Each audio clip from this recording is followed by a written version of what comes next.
Well guys, तो मैं हूं रॉकी और आप देख रहे हैं एलीट एफएन बनिया। और गाइज, आज इस वीडियो के अंदर हम एईडब्ल्यू के बहुत सारे मेजर अपडेट पर बात करेंगे। Well guys, Lucha Libre triple A के लास्ट ट्रिपलमेनिया पेपर व्यू के ऊपर यंग बक्स के अपीयर होने के बाद अब अगले ट्रिपलमेनिया पर हमें हार्डी बॉयज देखने को मिलेंगे। और गाइज, अमेरिका की किस बड़ी इंडी रेसलिंग कंपनी के ऊपर टोनी खान ने ब्रायन डेनियल्सन के डेब्यू को बैंड कर दिया है। और गाइज, स्टू ग्रोसन के एईडब्ल्यू से रिलीज होने के बाद फाइनली स्टू ग्रोसन ने उनके रिलीज को लेकर बात की गई। तो गाइज, वहीं वार्डलॉ के एईडब्ल्यू में बेबी फेस बनने को लेकर टोनी खान ने काफी बड़ा खुलासा किया है।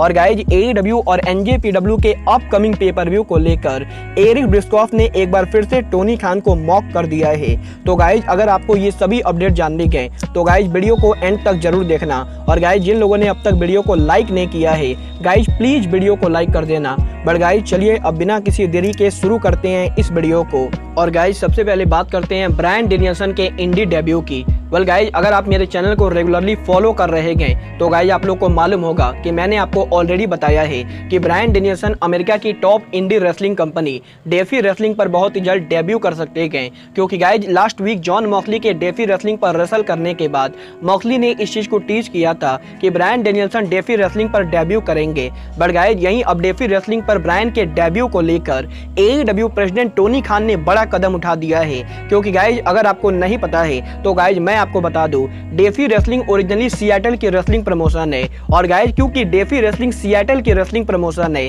तो गाइज यहाँ पर इसलिए टोनी खान नहीं चाहते गए कि ब्रायन डेनियल्सन डेफी रेसलिंग पर इस समय डेब्यू करे। क्योंकि गाइज, यहाँ पर अभी तक अमेरिका के अंदर एईडब्ल्यू ने सिएटल में उनके शो को नहीं कराया है। और गाइज, यहाँ पर क्योंकि ब्रायन डेनियल्सन का होम टाउन सिएटल है तो गाइज इसीलिए टोनी खान ये चाहते गए कि ब्रायन डेनियल्सन सिएटल में उनके होम टाउन के ऊपर सबसे पहले एईडब्ल्यू के शो पर अपीयर हो, ना कि किसी इंडी रेसलिंग शो के ऊपर। और गाइज, इसीलिए जब तक सिएटल एरिया के अंदर एईडब्ल्यू उनका डेब्यू शो नहीं कराएगी तब तक ब्रायन डेनियल्सन डेफी रेसलिंग पर डेब्यू नहीं करेंगे।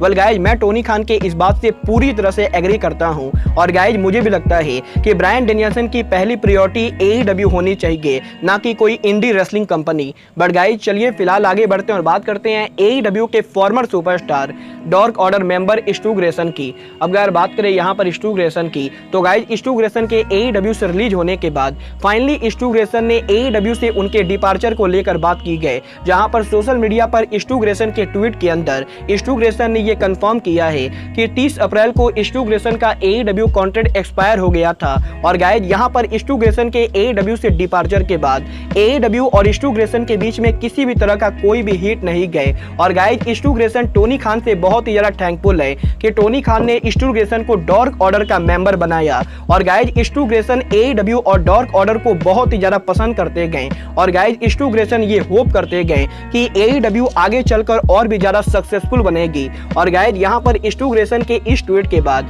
अब रेसलिंग ऑब्जर्वर ने इस चीज को कंफर्म किया है कि स्टू ग्रेसन और एईडब्ल्यू के अलग होने के बाद भी अब भी एईडब्ल्यू के मैनेजमेंट स्टू ग्रेसन के साथ में कांटेक्ट में है। और गाइज, अगर स्टू ग्रेसन का मन बदल जाता है और गाइज वो एईडब्ल्यू पर आने के लिए मान जाते गए तो guys possibly in future AEW के अंदर स्टू ग्रेसन का रिटर्न भी हो सकता है। वेल गाइज, ये तो आने वाला टाइम बताएगा कि स्टू ग्रेसन एईडब्ल्यू पर वापस आएंगे या नहीं। बट गाइज, चलिए फिलहाल आगे बढ़ते हैं और बात करते हैं हार्डी बॉयज के ट्रिपल ए डेब्यू की। वेल गाइज, बात करें यहाँ पर लूचा लिब्रे ट्रिपल ए की तो गाइज, जैसा कि मैंने आपको ऑलरेडी बताया है कि लूचा लिब्रे ट्रिपल ए के लास्ट ट्रिपलमेनिया पेपर व्यू के मेन इवेंट के ऊपर हमें एईडब्ल्यू सुपरस्टार यंग बक्स देखने को मिले थे। और गाइज, लास्ट ट्रिपलमेनिया पर यंग बक्स के मेन इवेंट करने के बाद अब लूचा लिब्रे ट्रिपल ए के अगले ट्रिपलमेनिया के ऊपर एक बार फिर से एईडब्ल्यू के रेसलर्स मेन इवेंट करने वाले गए। बट गाइज, इस बार ये रेसलर यंग बक्स ना होके बल्कि हार्डी बॉयज होंगे। और गाइज, यहाँ पर लूचा लिब्रे ट्रिपल ए ने ये अनाउंस किया है कि 18 जून को ट्रिपलमेनिया पेपर व्यू के मेन इवेंट के ऊपर हार्डी बॉयज ट्रिपल ए पर उनका डेब्यू करेंगे। जहां पर ट्रिपलमेनिया के मेन इवेंट के ऊपर हार्डी बॉयज ड्रैगन ली और ड्रालिस्को को फेस करेंगे। वेल गाइज, देखना बहुत ही ज्यादा दिलचस्प होगा कि Hardy Boys versus Dragon Lee और ड्रालिस्को का ये ड्रीम मैच कैसा होता है। बट गाइज, आप हार्डी बॉयज के ट्रिपल ए डेब्यू के लिए एक्साइटेड है या नहीं? आप सब मुझे कमेंट करके बताइए। बट गाइस चलिए फिलहाल आगे बढ़ते हैं और बात करते हैं AEW में वार्डलॉ के पुश की। अगर बात करें यहाँ पर वार्डलॉ की, तो गाइस इस हफ्ते AEW प्रेसिडेंट टोनी खान के लेटेस्ट इंटरव्यू के अंदर टोनी खान ने वार्डलॉ के बेबी फेस बनने को लेकर बात की गई, जहां पर टोनी खान ने बताया है कि AEW में वार्डलॉ ने जब उनका डेब्यू किया था, टोनी खान ने तभी से वार्डलॉ और MJF के स्टोरी लाइन को सोच रखा था। और गाइस यहाँ पर AEW के अंदर वार्डलॉ और MJF की फ्यूड कैसे होगी, टोनी खान ने इस चीज को पिछले 3 साल से सोच कर रखा था। और गाइस AEW में वार्डलॉ करंटली जो भी कर रहे गए वो सब कुछ टोनी खान के ओरिजिनल प्लान का हिस्सा है। और गाइस वार्डलॉ का AEW में बेबी फेस बनना AEW के कोई शॉर्ट टर्म प्लान ना होके बल्कि AEW के लॉन्ग टर्म प्लान का हिस्सा है। और गाइस यहाँ पर आने वाले सालों के अंदर वार्डलॉ AEW में और क्या करेंगे, इन चीजों को लेकर भी टोनी खान ने उनकी प्लानिंग कर ली गए।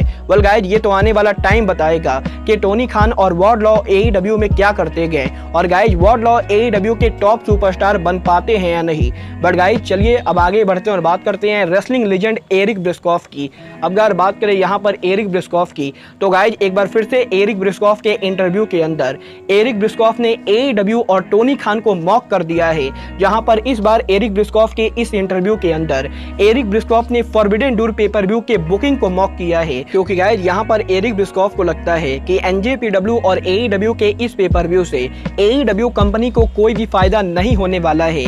और गाइस यहाँ पर ये सुपर शो AEW के लिए नया ऑडियंस जनरेट नहीं करेगा, क्योंकि गाइस यहाँ पर एरिक ब्रिस्कॉफ का मानना है कि अमेरिका में NJPW को वही लोग देखते गए जो ऑलरेडी AEW को फॉलो करते गए। और गाइस इसीलिए अगर AEW और NJPW एक साथ मिलके अमेरिका में कोई पेपर व्यू करते गए तो गाइस इस पेपर व्यू को वही लोग देखेंगे जो NJPW को फॉलो करते गए। और गाइस यहाँ पर क्योंकि NJPW AEW के मुकाबले अमेरिका में छोटी कंपनी गए, तो गाइस इसीलिए AEW को इस पेपर व्यू से न्यू ऑडियंस नहीं मिलने वाली गए। और गाइस AEW और NJPW के इस शो से AEW कंपनी की ऑडियंस ग्रो नहीं होगी। और गाइस इस लॉजिक के साथ एरिक ब्रिस्कॉफ का ये मानना है कि टोनी खान को उनके बुकिंग सिस्टम को बदलना चाहिए और गाइस टोनी खान को इस टाइप के शोज नहीं करने चाहिए। वेल गाइस मैं एरिक ब्रिस्कॉफ के इस बात से एग्री नहीं करता हूं, क्योंकि गाइस अब मैं आपको एक्सप्लेन करता हूं कि AEW और NJPW के इस पेपर व्यू से AEW को न्यू ऑडियंस कैसे मिलेगी।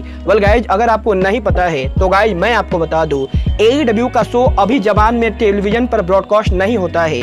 और गाइस यहाँ पर जापानीज फैंस को नहीं पता है कि AEW किस टाइप की रेसलिंग कंपनी गए। और गाइस यहाँ पर जापान के अंदर AEW NJPW के मुकाबले बहुत ही कम पॉपुलर कंपनी गए। बट गाइस यहाँ पर जब एक बार NJPW और AEW एक साथ मिलके अमेरिका में फॉरबिडन डोर पेपर व्यू करेंगे तो गाइस यहाँ पर जापान की सबसे बड़ी कंपनी NJPW के सभी फैंस AEW को फॉलो करेंगे। और गाइस जापान में जो भी लोग NJPW को देखते गए वो AEW को देखने में इंटरेस्टेड होंगे। और गाइस इस वजह से AEW को जापान में काफी पॉपुलैरिटी मिलेगी। और गाइस इसीलिए मुझे लगता है कि टोनी खान का फॉरबिडन डोर पेपर व्यू को बुक करना AEW कंपनी के इंटरनेशनल एक्सपेंशन में बहुत ही ज्यादा मदद करेगा, क्योंकि गाइस यहाँ पर AEW अभी बहुत ही नई कंपनी गए। और गाइस यहाँ पर India, Pakistan, UK, America, Canada, Mexico और कुछ कंट्रीज को छोड़ के AEW के अभी कोई भी फैन बेस नहीं गए। बट गाइस बात करें यहाँ पर NJPW के फैन बेस की, तो गाइस भले ही NJPW का fan base minor fan base है, बट गाइस यहाँ पर NJPW AEW के मुकाबले